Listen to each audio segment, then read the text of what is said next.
Welcome to another episode of MMA Uncut. I'm your host, Richie V, here with the human manifestation of a Sebas himself, Sebastian the Gay. I mean the Great. Yo. O.D. So, guys, sorry that we've been away for a minute.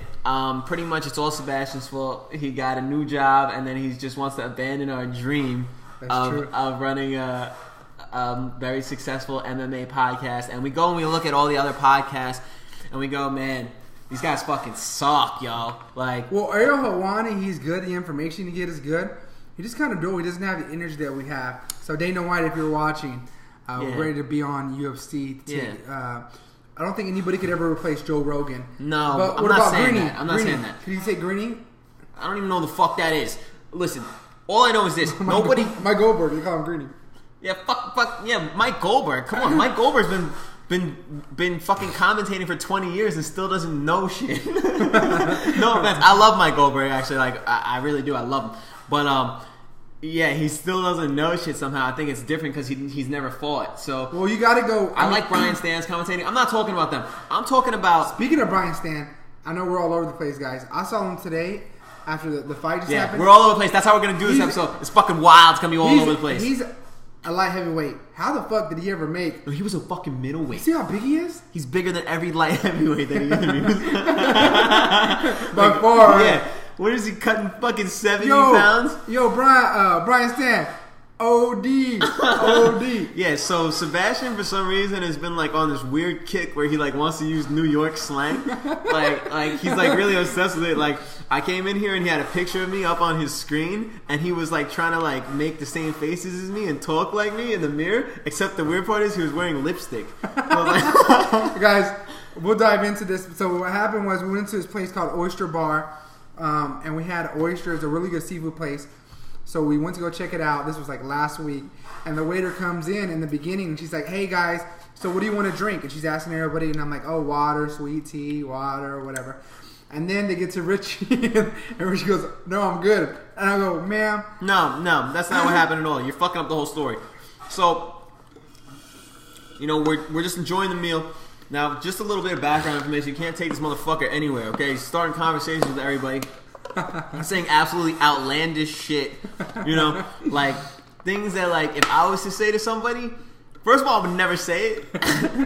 For like, I would never even think it. So half the shit he says. He's got pee balls. That's why you're going. Have you guys seen peas? What? No one even knows what that means. Okay, so like. You know, I think it's just because like if I say it, it kind of like can come off a little bit douchey maybe, and like maybe he gets away with it because he's he's not as good looking as me. But I disagree with that. So what happened? Tell me the story. Yeah, so we're eating these oysters, and out of nowhere, the server comes by. She's like, "Can I get you anything else?" And he's like, "Yeah. Can you get me some more horseradish?" And some of the fucking red sauce, the cocktail sauce, whatever. And he goes, and also, he would like. He says this to me. He would also like a side of cum for the oysters. And my fucking face turned fucking this color because I'm so fucking embarrassed. He goes, "What's the matter with you?" Yeah, I go, "What the fuck is wrong with you? What's the matter with you?" Kind of like a good fella. Yeah. Like, what the fuck's wrong with you? And I wasn't even offended. I'm just so embarrassed because, first of all, how the fuck do you even think of this? Who thinks of this type of shit? Second of all, how the fuck do you say this to a complete stranger that you've never met? The crazy part was the waitress digged it. She liked it. She's like, "You guys are funny." She's like, "Oh yeah, I love dipping my oysters in cum." All right, guys. Let's talk about fighting. All right, so let's go. So what are we going to So much shit to cover. Yo, okay, we know we've been slacking a little bit. Let's just go a little bit over UFC 206. Like, let's go over the main events and some of the shit that happened that night. What is wrong with Anthony Pettis? Yeah, he hurt his arm. He said he broke his right arm. He would have lost anyways. He is what I think he was ahead of the game 3-4 years ago. Striking shows that everybody's caught up to him. He just stayed the same. Yeah. instead of getting better, he kind of said, okay, I'm doing something that's working. Let me keep doing the same thing. And then everyone says, oh, you're going to keep doing the same thing? Boom. You're going to get smothered against the cage. Now you've been exposed. Now I know exactly what to do to you. I'm going to smother you again. Oh, you're still not changing your game style? Let me keep on fucking smothering you then, since you're not fucking adapting to the times. And now he's getting smothered by everybody. He doesn't take anybody down. So there's no takedown threat. There's no threat there. And then he's pretty predictable. Now he likes to set up. The thing about him, have you noticed, is he's the timing fighter. Yes or no? He's timing. He likes timing. He likes getting comfortable. And what these fighters are doing to him, they're taking them away from that. Holloway just boxing around him, kicking him, moving side to side. I mean, first of all, he could make 145. He shouldn't be fighting 145 at all. He's too big for that. Do you agree? He always looked like a small lightweight to me. I thought that 145 would be good to him. He said, "Oh, I'm going back to lightweight. I can't make the cut's too hard." I think that was kind of just an excuse. I think he just fucked up the cut somehow, and then he's saying, "Oh, the cut's too hard." Just say what it really was. Because he's made it before. Fucked it up. Because he's made it before. Yeah, you made it before. You fucked up. That's true. He made it fucked up before that. Just say, listen, guys. Somebody fucking firebombed my cars 3 times in the last month, and it's been a rough month for me. Say what it is. Is he top 10 now? He's still top 10 in any division he's gonna fight in. I don't see him fighting for a championship unless I don't see him. He doesn't beat Conor. It would take some type of crazy run to make it back to a championship. I think he's done in my opinion, and if I had to bet, he's done. Hopefully he comes back because I used to like him fight, but he'd have to evolve. He's way behind these other guys. His wrestling isn't where it needs to be. Yeah, he's got good submissions, but he doesn't. He looks timid, and I don't know if that was because Dos Anjos. Remember when Dos Anjos whooped his ass and put them hands on him? And Eddie Alvarez smothered him. Yo, Barboza. Yeah, Barboza whooped his ass. What's up with Barboza, man? I'm ready to see Barboza fight again. It's so exciting. What about Holloway? So I think Pettis is done. You think he's done? Yeah, he's done. Maybe if you've been watching for a while, you saw me call it a couple months ago. I said Holloway is going to beat Pettis, and then I said Holloway is going to go and he's going to beat Aldo too. As I said a couple months ago, look, I'm kind of rethinking it, but obviously I'm going to stick by with what I said. But it doesn't seem so simple anymore as that. But the Aldo that showed up to fight Frankie Edgar will piece him up. Why? Why makes you so confident? Because he killed Frankie Edgar for 5 rounds. No, it was a championship fight, right? No, it was main event, interim. Yeah, it was 5 rounds. Interim. Beat his ass for 5 rounds. It wasn't even close. His leg kicks. I mean, Aldo's guy's vicious. Who's ever beat Aldo? Okay, he got caught by McGregor. Frankie Edgar has the worst style you could possibly have to fight Aldo. Pretty much no knockout power. You know, relies a lot on like takedowns, shit like that. Aldo doesn't get taken down. Pretty much the worst fucking matchup that you could have. Small arms for Aldo. Aldo's long. As where Holloway is faster. Longer than Aldo even. Better striker. Not than Aldo. Better striker. Better than Frankie Edgar. Yeah. Better than Mendes, yeah. Let's talk about Duho Choi and Cub Swanson. Oh my God. Hold on. So. Okay, yeah, So let's wrap that up real quick. Holloway fights Aldo. Aldo beats him, in my opinion. But let's say Holloway beats him. I'm saying Holloway beats him. Holloway beats him? Okay. That's my prediction. Well, they're talking smack to each other. They need to go ahead and throw it down. Aldo, guys, don't sleep on that guy. He's terrorized. Of course not. Nobody's sleeping on Aldo. Well, I don't think so. If you a lot of people are. McGregor caught him. Guys, Cain Velasquez got caught by JDS. Same thing. First minute of the fight, he got caught, and everyone's like, oh, JDS the next best thing. Yes or no? Yeah. And then what did Cain do when he fought him twice? Put a whooping on him. Yep. I'm just saying. Okay, so I will be able to break that down another time. Korean Zombie versus... No, it wasn't Korean Zombie. Not all Asians are the same. Cub Swanson. Cub Swanson versus Duho Choi, the Korean Superboy. So guys, we're hanging out with my son Bevo, and Richie and Taylor, like his girlfriend, was like, hey, let's go to Buffalo Wild Wings. Let's watch the fight somewhere. Zone us. We went to Buffalo Wild Wings. I was like, I don't know if I want to watch it. And Richie's like, dude, these are the best fights because people have something to prove. And I was like, all right, whatever. The best fight I have seen, probably, I don't know, Woodley Thompson to me was a great one too. This one was better to me. Bigfoot Silva versus Hunt. This one was better than that too, I think. I'll tell you why. Let me make an Pat Barry versus Chet Congo. Well, that was crazy. I like the way that ended. I'm talking about fights that ended in a decision, because obviously that ended with a crazy comeback knockout, so that's a little bit different. But as far as fights that ended in a decision, this one was the best one. I'm going to tell you why. It's because the pace was the same, first of all. For the whole 3 rounds, the pace was the same. Yeah, Bigfoot versus Mark Hunt. You know, you were going, the whole fight screaming, you know what I'm saying? But by the end, they're hitting each other like this. Like they had nothing left, you know what I'm saying? Drew Ho Choi and Cub Swanson, haymakers, spinning elbows, fucking pinpoint strikes, bombs, you know what I'm saying? The whole fucking fight. Everybody looked done. Yeah, Woodley Thompson, you know, it was never like moments. It had its moments, but it wasn't like non-stop fucking action where they were like striking, hitting each other like rock and sock and robots. You could tell Buffalo Wild Wings was dead, guys. We could tell we're the only MMA fans that were true at the time. But people were fucking going nuts. They're like, what ladies were going, ah, just screaming like they never even saw MMA before, and they were going, ah. So like people were just screaming in the background. We were going, like while we were watching, like grunting like fucking cavemen. Like so Cub Swanson wins. Could have gone either way. Rematch. Would anybody want to see that? Cub Swanson shot it down, saying nobody ever gave me a rematch when I lost. You know what I'm saying? Until I get my rematches, no, I'm not going to give a rematch. What do I have to gain from a rematch? I want to fight the best competition in the world. I'm trying to make another title run. And I get what he's saying. I'm looking forward to Korean Superboy fighting his way back up the ranks. So, you know, that should be interesting. Another takeaway from that card, just real quick, Kelvin Gastelum piecing up fucking Tim Kennedy like it wasn't shit. Bad. At middleweight, he's going to be fighting Vitor Belfort. He beats Vitor coming up soon. Yeah, I think so too. Vitor hasn't shown that he can be a point fighter yet, and he doesn't have the same explosiveness that he relied on in the past, where he's like, I'm going to fucking kill you within the first minute, 2 minutes. Gastelum at 170 is dangerous. He can beat just about anybody. Gastelum's, the thing is that he keeps beating himself by not making weight. But like you said, he's like a baby Cain Velasquez in a way.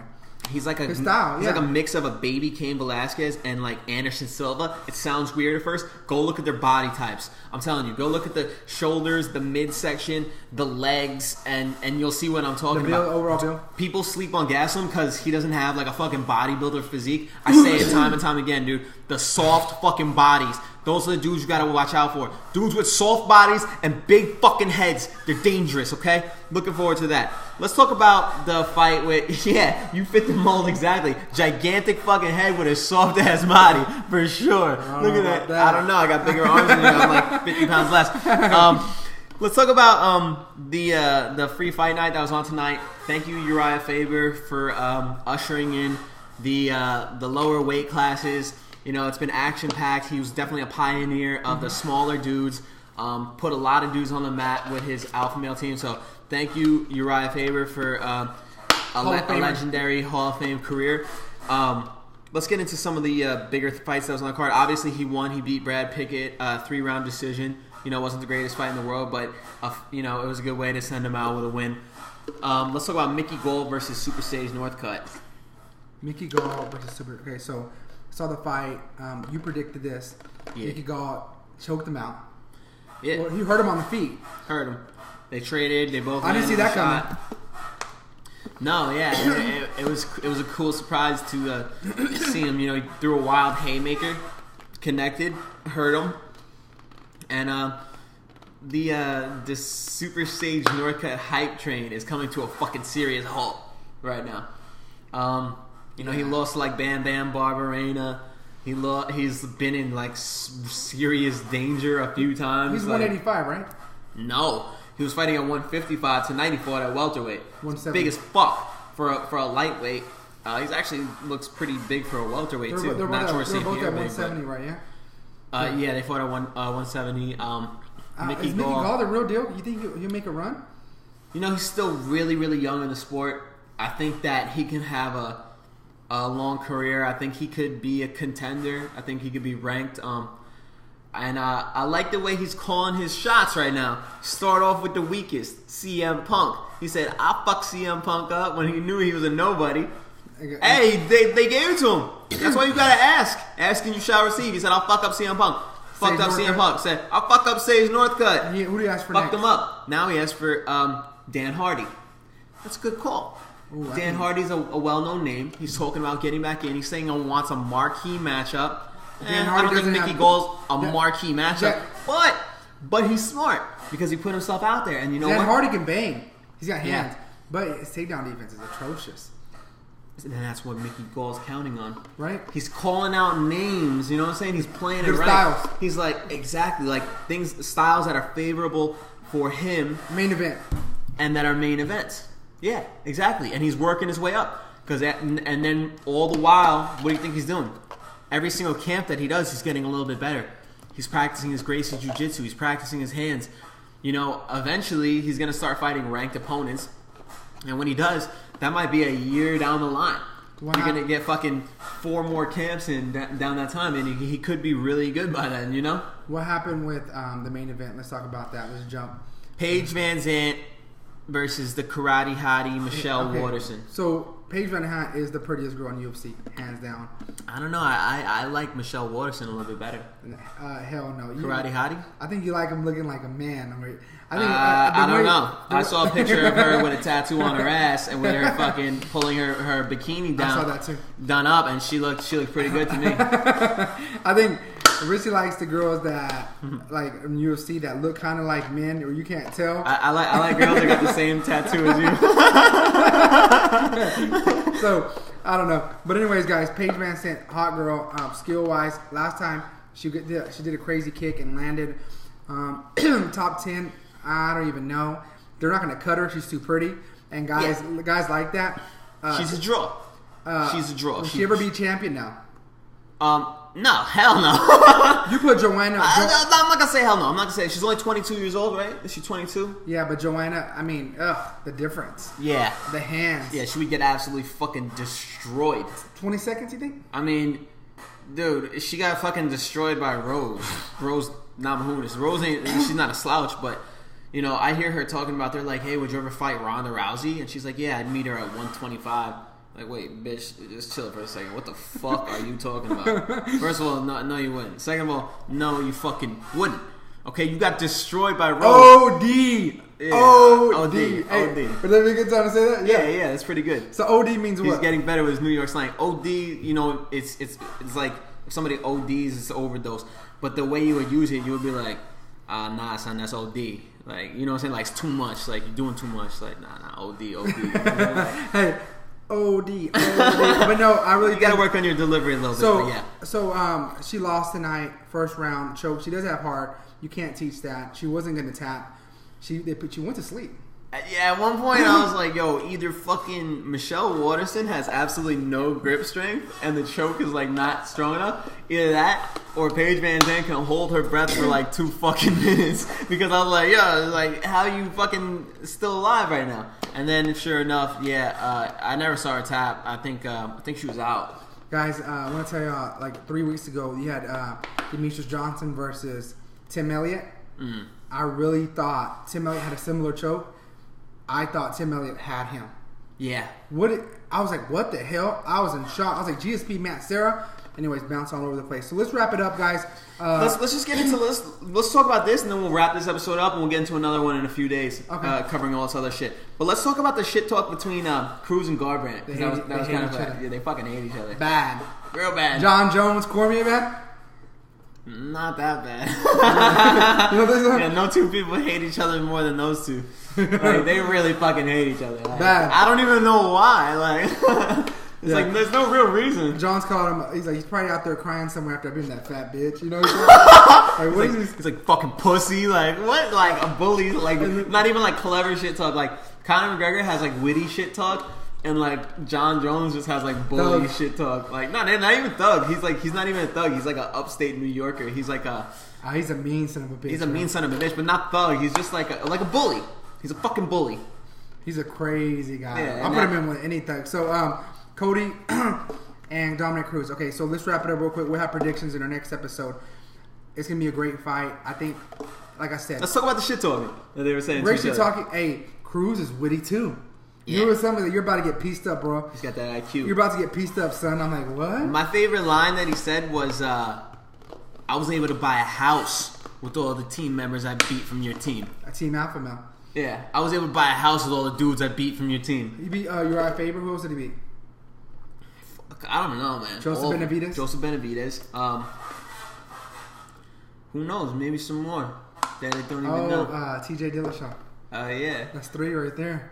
4. He did. Damn, he beat the whole house. You beat 4 people from a gym. That's deep, man. No wonder Cody Garbrandt hates him. The Grim Reaper. Yeah. I really want Cruz to fuck his ass up. I don't like Cody Garbrandt. He seems douchey. I don't know if it's the fucking. I don't know if it's the neck tattoo. Cody's gonna win the first round. If he gets out the first round, he's not gonna win. You think Cody's gonna win? We'll do predictions next time, but I'm saying no. If anybody wins in the first round, it's gonna be Cody. Right? He has to win early. He's not gonna go 5 rounds.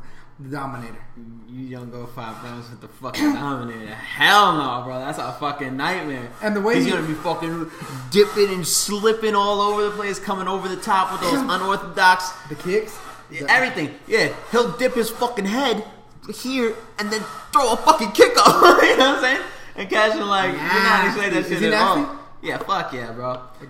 He's growing on me a lot. I used to fucking hate him, and now I love him. Kind of like Bisping. I don't know. Maybe love Bisping now. Yeah, because Bisping was someone that you talk about underdog. Yeah. Someone that everyone wrote off, and he beat Anderson Silva, he beat Luke Rockhold, beat Dan Henderson, survived 2 H-bombs where people have heavyweights have slipped to that. Yeah, Fedor. Less than that. Yeah, less. Niggas have been killed with that, bro. Fucking Shogun Rule. Yeah, Bisping. Bisping got slept with it. The fuck? Everybody, bro. Some savages, man. Some straight savages have been slept by it. Fucking who else? Who was the fucking Cuban dude? Hector Lombard. Woo. That's a fucking tank, bro. So guys, so that fight, we'll talk about predictions in our next the one we have. But yeah, the shit talking was great. I like the way they built it up. Great fight. Wrap it up. Ronda Rousey coming back. Yeah. So obviously we'll talk about our picks and predictions. The next couple of days we'll make another podcast. That way we'll let you know what way we're going and have a really good breakdown. So Ronda Rousey's coming back. She's fighting a beast in Amanda Nunes. But here's the thing. Is she a beast? Let me tell you why. Yeah, she beat Miesha Tate. Beat the fuck out of her. Right? Bad. Mm-hmm. But Miesha Tate, how good is Miesha Tate? Because I thought she was really good because she beat Holly Holm. But then I'm like, I don't know. Not great. Is she just a good style matchup for Holly Holm? Yeah. Yeah, she's real timid. Here's what people forget.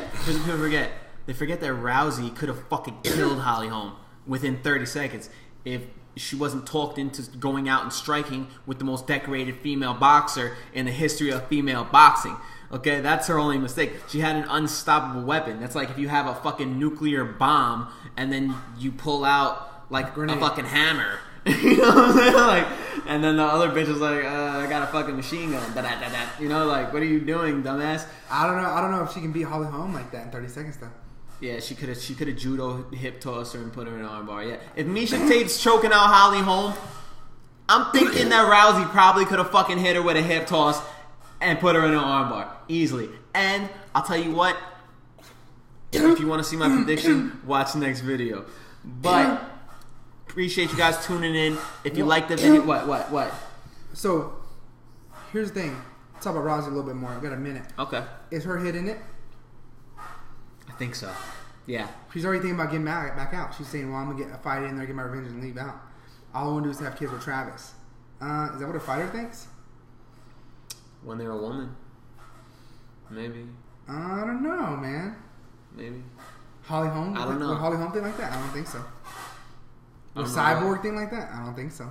What were you thinking when you got pregnant for the first time? I don't know. I think the thing is Richie throws these hints in there because what he wants to do, like he'll invite me over. He's like, "Isn't this beer real good?" I'm like, "Yeah." He tries to get me drunk, and it's like all fizzling. Like there's like a pill dissolving in it. I'm like, "Here, taste this." No, but here's the thing, guys. I worry about it because we're gonna know right away on that fight. I think, some fights you know right away, like, okay, who's going to establish your dominance? Either Rousey's going to charge at her. We know that, right? No, we don't know that. You don't think so? I don't think she's going to charge her. No. I think she's going to bait her. I think she's going to bait her into coming in. If she boxes with Amanda Nunes, she will get slept. Yes. Because Nunez hits harder than Holly Holm. Yeah, Nunez is a pure bull dyke. Let's just call it what it is. She's an absolute bull dyke. Okay, hits hard. She hits hard. You know for sure. She's a black belt in jiu-jitsu. So people forget these things, man. She's good. Holly Holm isn't no black belt. Misha Tate ain't no black belt. Hell no, Misha Tate ain't even. I don't think Ronda's found a black belt. Sarah McMahon, no black belts. And she's a big bitch too. Amanda Nunez could fight 145 if she wanted to. You think so? She's big. How big is she?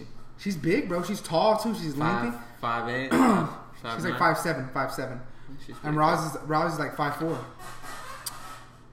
Yeah, we really got to sleep on that one. It's like sometimes I'll call Richie and I'll be like, "What do you think?" He's like, "I'm leaning towards this guy," and then like the next day he has a completely different pick, and I'm like, yeah. He's like, "Well, I factored in." Yeah, because I mean, shit. It's like MMA. It's so hard to choose sometimes because the room for error is so small. The margin of error. So it's hard to pick sometimes. And Tony Ferguson. Let's wrap it up. So we're done with that. We're gonna be doing our picks. Last fight we missed out and just got a text. Tony Ferguson versus Khabib. Yeah. It's signed official. Yeah. Tony Ferguson is probably the worst matchup for Khabib in the lightweight division, I believe. I believe that he is the worst matchup for Khabib. You know what's funny? I agree with you. It's like where Tony Ferguson is good at is the things that, it's not on paper. He's unorthodox. Yeah, unorthodox. Khabib's never... In those scrambles... And he, like, in the space of separation, normally it's like, okay, we're about to separate. I know that I don't have to worry about anything. And the thing is, with Tony Ferguson, you do, because he's going to hit you with a spinning fucking elbow. Or a kick. Yeah. He's wiry, too. Yeah. And he's a great wrestler, too. Yeah, and it's like you go for a takedown, and all of a sudden, he's got you fucking tied up. I don't know, man. In a Darcy choke. Hey, but Michael Johnson was a great wrestler, too, in college. And what happened to him? Division I wrestler, too. Yeah, but I think Tony Ferguson is a little bit more physically imposing than him. Tony Ferguson looks way bigger. If you see Tony Ferguson fighting, you're like, this dude's a fucking lightweight. Like, he looks like a fucking welterweight. Big ass head. Big fucking head. Doesn't he have one? Yeah, he's got a head like a fucking troll. Is that true? So, guys, Richie thinks if you have a big head, it's hard to knock out. I know it's true. It's true. I absolutely know it's true. Absolutely. Look at people with small heads. Look at Mirko Cro Cop. You know what I'm saying? Look at fucking Arlovsky. See how the chin kind of points down? It's like, and then look at the people with the fucking big blockheads. Mark Hunt. Fucking even Conor McGregor's got a pretty fucking big head. How's his chin? Pretty fucking good. I've never seen him fucking get knocked out. Who else got a big old fucking head? Brock. Yeah, but he's a big even guy. he's that's different. Let's look at like come on, who's someone with a big head? I'm forgetting people right now. Who's got a big fucking head? Daniel Cormier. He's got a big ass fucking head. True. He's got a huge fucking head. And when he got rocked by that Anthony Johnson punch, that who was knocking everybody out clean with less, he got up. Yeah, he did. That punch has killed how many humans? How many humans how many people have to die? Silva's got a big head. Yeah, he does. It's unorthodox big head. First you look at it doesn't look that big, but then when you look in comparison to the rest of his body, fucking gigantic. Who else got a big old head? I guarantee I'll be getting texts all day today. We're like, oh, it was this guy or this guy. Yeah, it's gonna be good, guys. Like I said, so we just need to make sure, guys. The next one we'll talk about the breakdown and really let you guys know where we're going with the picks. But like I said, comment, subscribe, let us know how you guys feel about it. And like I said, we're in Mansfield, Texas. If you guys ever want to jump on the show, we had a guy at Fuzzy was going to jump on, but he never hit me back up. What's his name? Caleb. Shout out to Caleb. Yeah, Caleb's tight as fuck, man. So last thing, how'd you meet Caleb? How'd you start talking MMA? Go. Well, we're ordering tacos, and MMA is on. It's like a free fight night, and I'm like watching it. He's watching. I'm like, yeah, you watch? He's like, yeah. And I was like, really? Well, you got to check out our podcast. So we wind up he comes over to our table while we're watching it, and then he pretty much winds up just neglecting his job, even though he was getting in mad trouble with the manager, to talk about MMA with us for like an hour and a half. And we're like, bro, that's a real fan, because we can relate, because we're the same way. We're like, you know, somebody wants to talk MMA, we're like, fuck it, we got all fucking day to talk MMA. Oh shit, I had mad important shit to do, but this nigga wants to talk MMA. Like, fuck that. You know what I'm saying? We're gonna talk for like 3 hours. Like, that's real fans right there. Like, we drop it all. You know what I'm saying? Like, it's a pretty big deal to us. Diaz brothers got big fucking heads. You're right. Good shit. Good shit. All right, guys, we'll leave it at that. Anything else, Rex? Nah, that's it, guys. If you liked it, go ahead, like it, share, subscribe, leave a comments, things you want to see in the future episodes. Big shout out to all the people that's been fucking with us. We see we got subscribers now from like India, the Netherlands, Ireland, England, Canada, Mexico, Australia, Indonesia. Yo, shout out to whoever the fuck is in Indonesia that subscribed to us. You're tight as fuck. When I say India, Australia, New Zealand. So, you know, we love reaching out to all people. Like, go ahead, leave a comment where you're from too, so we can see that, because we're really interested in that as well. And anything else you want to see, go ahead and let us know. All right, guys. Till next time, we'll see you soon. Peace.